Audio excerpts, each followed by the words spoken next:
अरशद वोरा साहब से बात करेंगे, एमक्यूएम के रहनुमा। बहुत शुक्रिया अरशद वोरा साहब।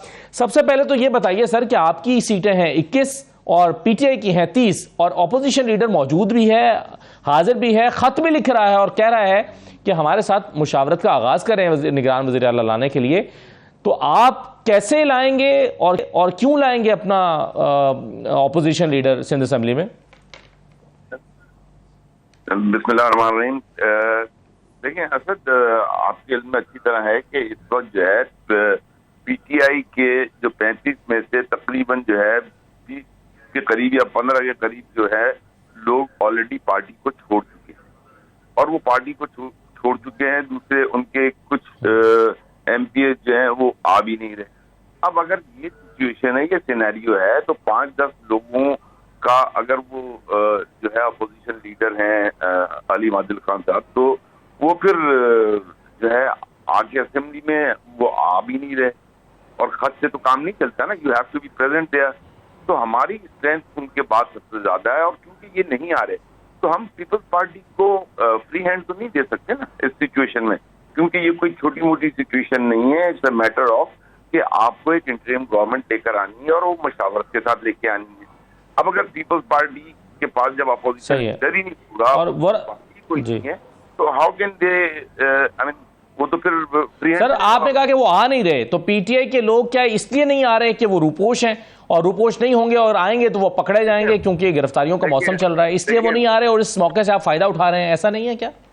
नहीं असद, देखिए मेरी बात, मुझे एक बात बता दें, बहुत सारे एमपीए जिनके पार्टी छोड़ चुके हैं, दे हैव ऑलरेडी अनाउंस, उनका नंबर वैसे ही कम हो चुका है ऑलरेडी असेंबली में, सिंध असेंबली में। तो अब अगर सेकंड बिगेस्ट पार्टी अपोजिशन में जो है वो अगर एमक्यूएम है तो एमक्यूएम का हक बनता है कि एमक्यूएम अपने उम्मीदवार को लेकर आए और अपना अपोजिशन लीडर लेकर आए, ताकि जो इंटरिम गवर्नमेंट बननी है वो फिर मशावरत के साथ बन सके।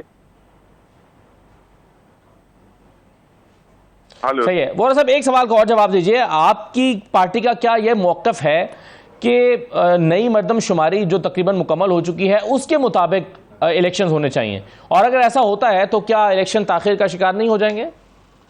देखिए नई मर्दमशुमारी के अभी तक तो रिजल्ट भी नहीं आया है, ठीक है ना। नई मर्दमशुमारी के रिजल्ट आने में टाइम लगेगा। मैं ये समझता हूँ कि नई मर्दमशुमारी के बजाय मेरी जाती राय है कि इलेक्शन को डिले किए बगैर अपने वक्त पर इलेक्शन होने चाहिए और जो पिछली मर्दमशुमारी थी उसी पे होने चाहिए। अगर आप नई, अब ये इलेक्शन कमीशन का फैसला है, वो क्या चाहते हैं, वो क्या करना चाहते हैं, क्योंकि इस मर्दमशुमारी के रिजल्ट को आने में अभी कम से कम जो है ना 1-1.5-2 माह लगेंगे। फिर उसकी बेस पर जो है वो कॉन्स्टिट्यूएंसीज बनेंगी, उसकी बेस पर जो है वो अगर इलेक्शन करने गए तो फिर then I think it is going to be delayed more and more, जो कि आवाम नहीं चाहती। और आवाम चाहती है एक स्टेबल परमानेंट गवर्नमेंट आए जो नेक्स्ट 5 ईयर के लिए अपनी पॉलिसी लेकर आए, उस पॉलिसी की बेस पर, अपने मैनिफेस्टो की बेस पर इलेक्शन लड़ें, इलेक्शन जीतें और आगे मुल्क को, जिस तरह मुल्क इस वक्त मुआशी हालात का शिकार है, जिन मुआशी हालात का मुल्क इस वक्त शिकार है, मैं ये समझता हूँ कि इंटरनेशनल डोनर को भी यही कॉन्फिडेंस चाहिए कि एक लॉन्ग टर्म हुकूमत हो जो अपनी पॉलिसी को वाज़ेह करके और इस मुल्क को तरक्की की राह पर गामजन करे।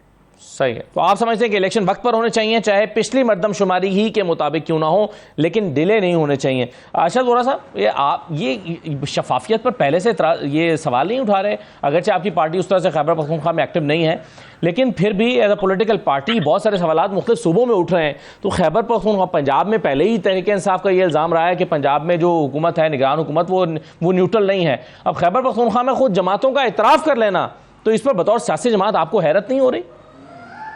देखिए रिकमेंडेशंस होती हैं असद, आपको भी पता है कि रिकमेंडेशंस होती हैं, डिस्कस किए जाते हैं, नाम आते हैं and then you discuss it and finalise it.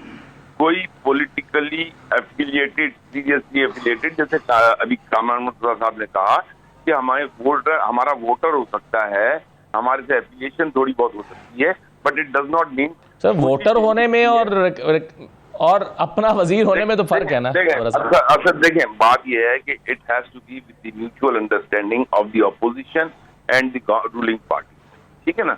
अब जाहिर सी बात है कि जो लोग भी डिस्कस होकर आएंगे वो किसी न किसी तरीके से, मैं ये समझता हूँ कि मतलब ये कि उनकी न्यूट्रलिटी बरकरार रहनी चाहिए, they have to be neutral, ताकि और अभी जो सिंध में निगरान सेटअप आएगा उसमें आपके रिकमेंडेड होंगे लोग कैबिनेट में?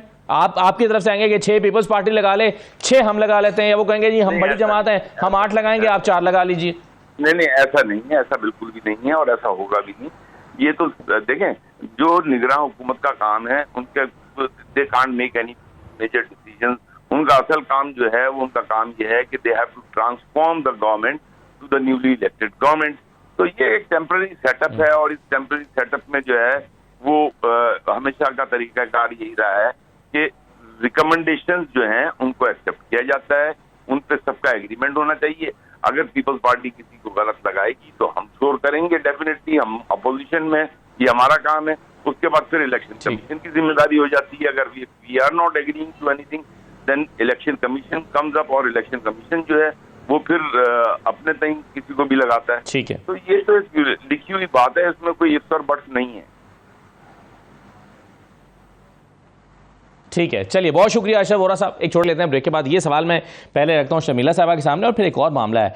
अहमद वली साहब ने एक और इंकशाफ किया है। वो कह रहे हैं जी गवर्नर जो खैबर पख्तूनख्वा में आज सारे मसाइल का बाइस बना हुआ है, ये गवर्नर तो हमारा लगना था, जरदारी साहब ने हमसे कमिट किया था, जरदारी साहब ने कहा कि आप लगाइए, लेकिन फिर हमारे घर आ गए मौलाना, हम उनकी बात मान गए और आज हम पछता रहे हैं।